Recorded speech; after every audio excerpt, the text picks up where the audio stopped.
Hi there, my name is Coach Kelly Thompson and I'm with High Caliber Softball. I'm going to be teaching you how to pitch a fast pitch softball today.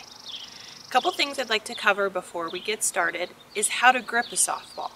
There's a couple different ways to grip a softball, but I prefer to use a four-seam grip.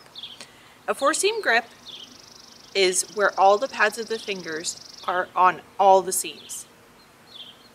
You can go ahead and take your hand, take the pads of your fingers and place it on the seams.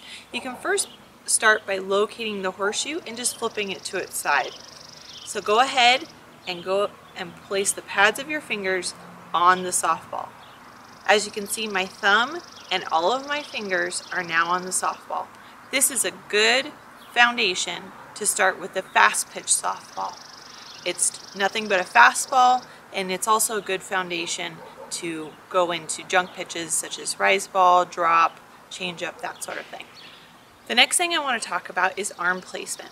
When pitchers go onto the mound and they're creating that windmill motion, you always want to make sure that your gate is open, or if you're facing your batter, you want to go ahead and open your arm. This allows free movement in the shoulder and doesn't allow any friction within that joint. So now we're going to go ahead and get started into what the steps consist of with a fast pitch softball.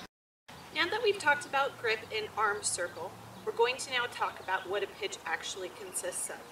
You want to go ahead and step onto the mound, or more specifically the rubber. If you're a right-handed pitcher, right foot forward. If you're a left-handed pitcher, left foot forward. When you step on, the arch of your foot should be placed on the rubber. This allows the front of the cleat to be placed in the dirt. This allows for the maximum amount of digging power to get that nice clean push off. The next step is to place your left foot back on the back part of the rubber. If you can see, my legs are about shoulder width apart, similar to athletic position. You want to go ahead and start by presenting to your batter with your four-seam grip. By presenting to your batter, you cannot dislocate your hand from your glove unless you are initiating your pitch. Otherwise, it would be called an illegal pitch. From here, as you get more experience, you would adjust your grip, and that allows you to hide your grip so you can surprise that batter with all the hard technique you've been working on.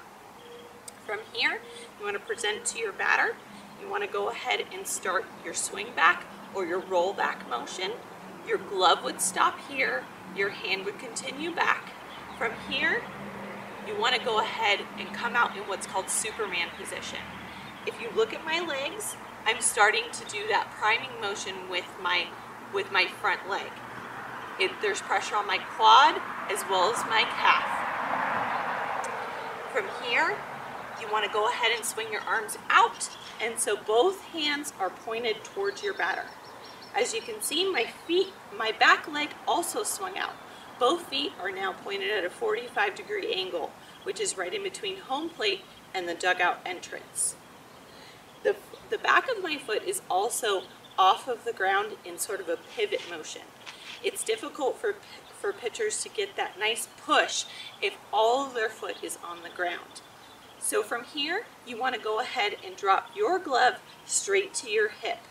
Be cautious of younger pitchers dropping their glove off to the side, which will create a chain reaction to swing their whole body to the side away from our target.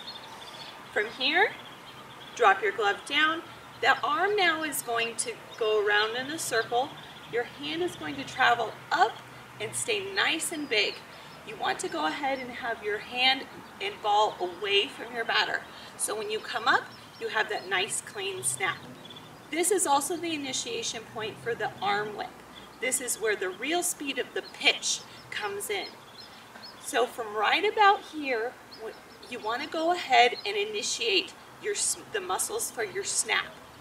Another good point is you want to go ahead and initiate the legs. The legs and the arms should be simultaneous.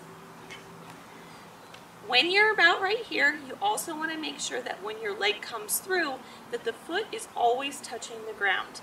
If it leaves the ground, it will be named an illegal pitch, or better known as hopping. From here, you want to come up simultaneously with that leg, come up and touch that shoulder to ensure that your snap is right on target.